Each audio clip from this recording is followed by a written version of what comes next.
so I feel very constrained to make this video because it's in response to something that's trending right now in Nigeria. Quite recently, a few days ago,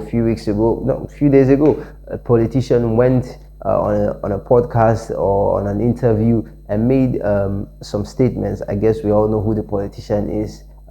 His Excellency, Mr. Peter Obi. He made some statements that have been received as controversial to many people, mostly Christians and mostly pastors.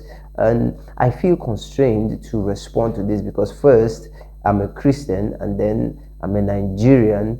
And I think it's important that we put some things in perspective and give some thoughts to things before we really, so that we can really understand the perception of people and then correct certain impressions.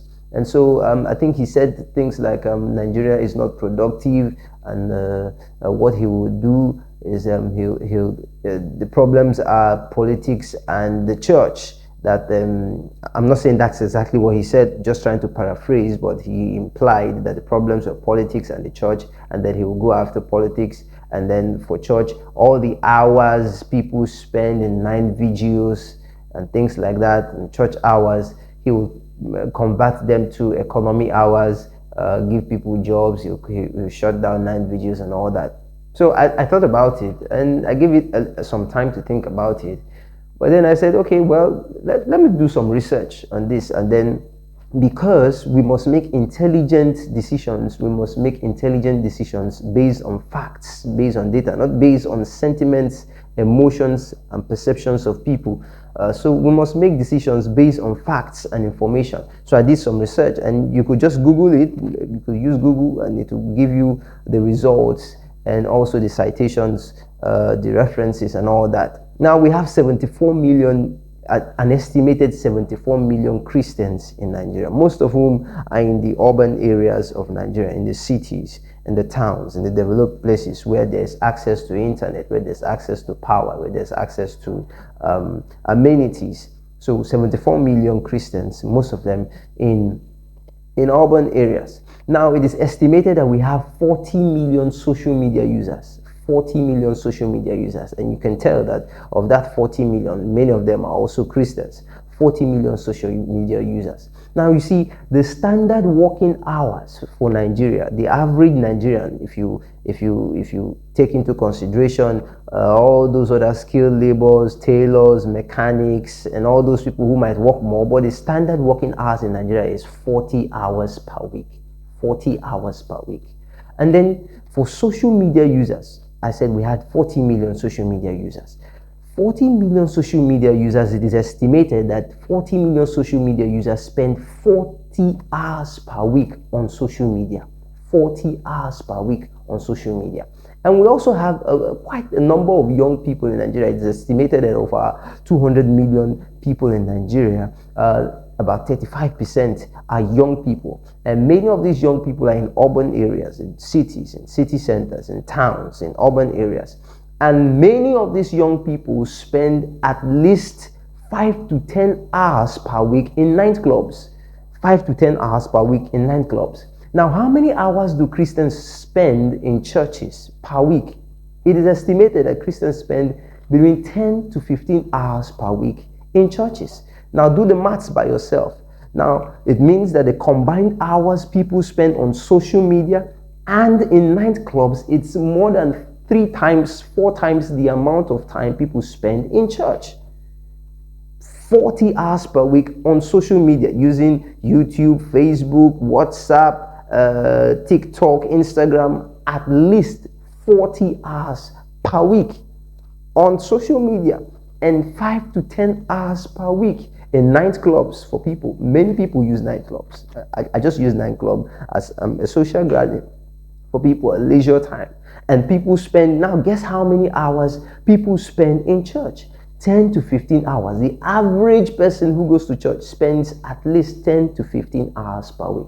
So what are we saying? Are we saying that, the hours people spend in nightclubs and on social media is more productive than the hours people spend in church? 40 hours per week on social media. And mind you, of the 40 hours per week people spend at their places of work, they also spend much of the time on social media, on their phones.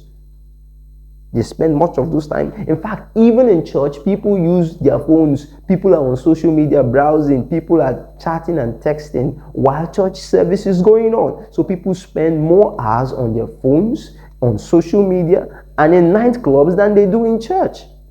So I think if you want to create productive hours for people, you want to create economy hours, shut down the nightclubs, and then give people remote jobs so they spend more time. While they're spending time on their phones, is jobs they are actually doing rather than just surfing on social media. Because not everybody who is on social media, not all the 40 million people on social media actually make profit from social media.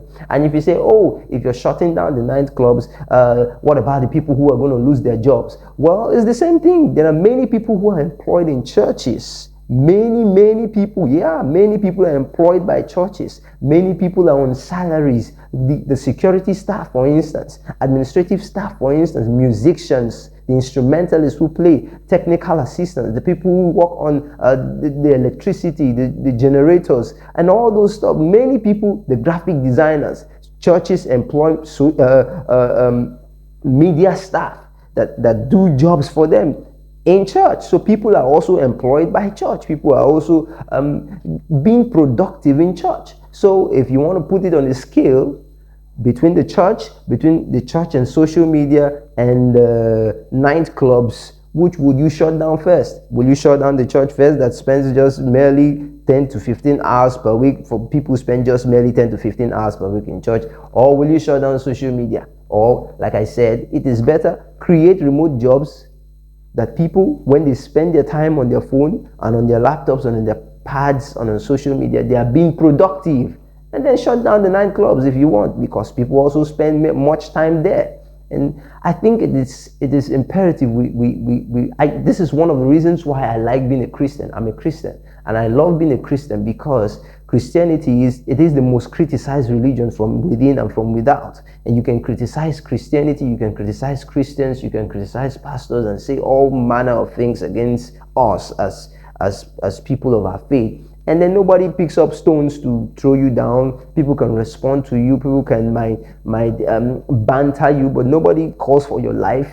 Nobody calls for your head. You can try that with other religions and see how far and what's up. So, well, it's good. We criticize ourselves. Even within ourselves, Christians, we criticize each other. But I think it is imperative. We shouldn't be making statements that sound unintelligent.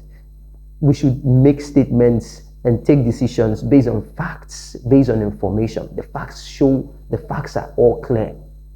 The church is not an unproductive place. The church is one of the most productive places if you want. It provides employment for people. It provides sanity for people. People go to church to regain their sanity and to be normal. So I think it's also a place for leisure. People go there to just relax. People go to church to relax. So if you think maybe people just go to church to while away time and become unproductive, I think it's the most ignorant statement. And coming from the person who said it, well, I respect him a lot, but on this one, I think we should make more informed statements. We should say things that are more informed, based on facts, based on information, based on data. So all these things I've said, you can Google them, Google the statistics of how many people are unemployed in Nigeria, for instance, and then let's talk about it. And let's talk about it. What's all this with? Every time the church this, the church that, the whole problem of Nigeria is on the church. Please, let's come over this. People should get themselves to do better things. Get themselves to do better things. Get busy. And if you're a politician, don't hop and don't jump on this bandwagon of sentiments and emotional attachments because you feel people are always criticizing the church and it's now a popular thing for people to criticize pastors and the church. You want to jump on it and add your voice to it to get more popularity. You failed. Go ask Kamala Harris how she fared when she mocked people from the church. So it's a warning. Take the sign. So until next time, I'll see you later. But yeah, I'll see you later. Thanks.